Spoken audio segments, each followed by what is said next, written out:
Hey guys, good morning.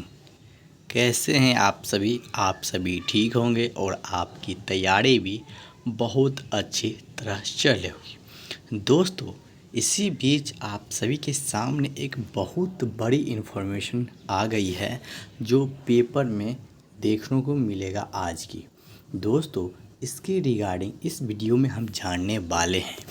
ये headline से पहले हम लोग जान लेते हैं हेडलाइन क्या लिखा हुआ है। अध्यापकों की बहाली में नियोजित शिक्षकों ने उठाई ग्रेस मांग। ठीक है, ग्रेस की मांग। जैसे दोस्तों पिछले सप्ताह में गेस्ट टीचर के द्वारा ग्रेस मार्क्स की मांग की गई थी, उसी के रिगार्डिंग उससे गेस्ट टीचर ने जिस तरह से मांग की थी ग्रेस मार्क्स की, और उसी प्रकार अध्यापक की बहाली में शिक्षकों ने भी उठाई है ग्रेस मांग की मांग। तो आज की हेडलाइन यही है और हम इसके आगे जानेंगे कि इसमें क्या हो सकती है। जैसे आप सभी ने थंबनेल पे पढ़ा होगा कि बहुत बड़ी क्या संकट, तो ये संकट है बीपीएससी के ऊपर। तो बीपीएससी के द्वारा ही अध्यापक नियुक्ति परीक्षा हो रही है, यानी होने वाली है। और उसी तरह जिस तरह गेस्ट टीचर को सुप्रीम कोर्ट के द्वारा ग्रेस मार्क्स की लिए अनुमति दे दी गई थी सुप्रीम कोर्ट के द्वारा, तो बीपीएससी को ये बात माननी पड़ी थी और इसके लिए उन्होंने ग्रेस मार्क्स के लिए बीपीएससी ने गेस्ट टीचर को दे भी दिया है। और अब हम ये जानेंगे क्या इस पे अब बीपीएससी के ऊपर इसका क्या असर पड़ने वाली है। तो चलिए वीडियो की शुरुआत करते हैं। देख लीजिए, यहाँ पटना से खबर है। राज्य में विद्यालय अध्यापकों की होने वाली नियुक्ति में अतिथि शिक्षकों को की तरह नियोजित शिक्षकों को भी वेटेज की मांग है।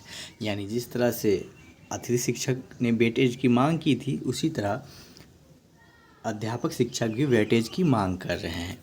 इस परिवर्तनकारी प्रारंभिक शिक्षक संघ ने मुख्यमंत्री, शिक्षा मंत्री, शिक्षा विभाग के अपर मुख्य सचिव, प्राथमिक शिक्षक निर्देशक को संबोधित ज्ञापन उनके कार्यालय को भेजा है।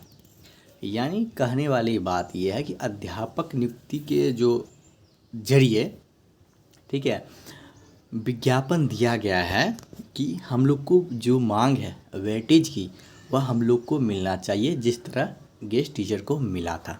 तो उन्होंने मुख्यमंत्री को लेटर दिया है, शिक्षा मंत्री को दिया है, शिक्षा विभाग के अपर मुख्य सचिव को दिया गया है। ठीक है, तो आगे हम लोग देखते हैं।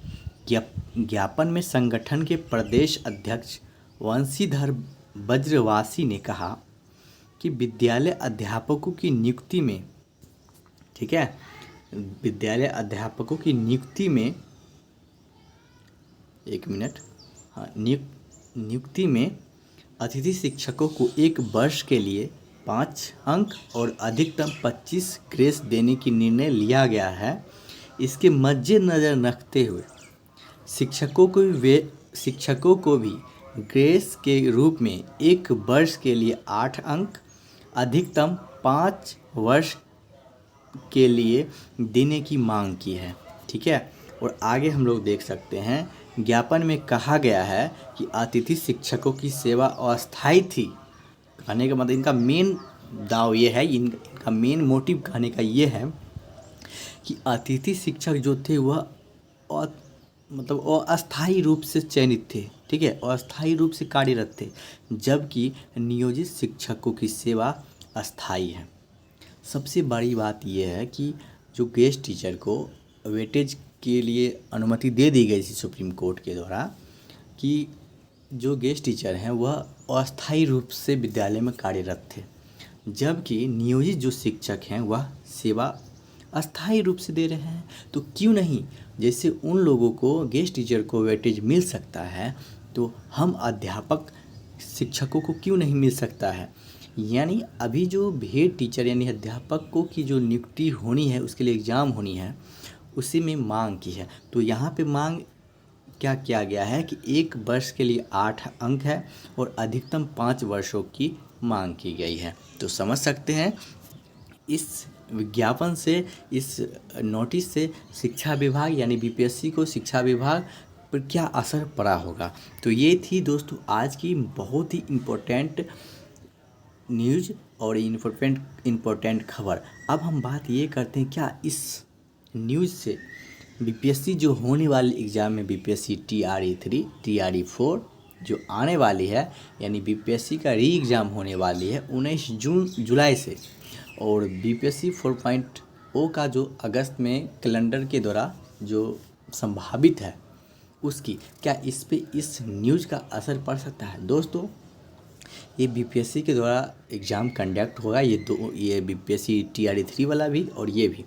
तो दोस्तों इसमें अभी तो ऐसा माना जा सकता है कि कुछ ना कुछ असर पड़ सकता है, क्योंकि बीपीएससी पे बहुत सारा अभी केस है।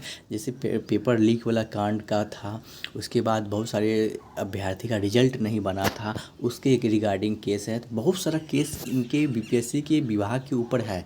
तो इस तरह कुछ ना कुछ असर पड़ सकता है इस सभी एग्ज़ामों के और से, ठीक है।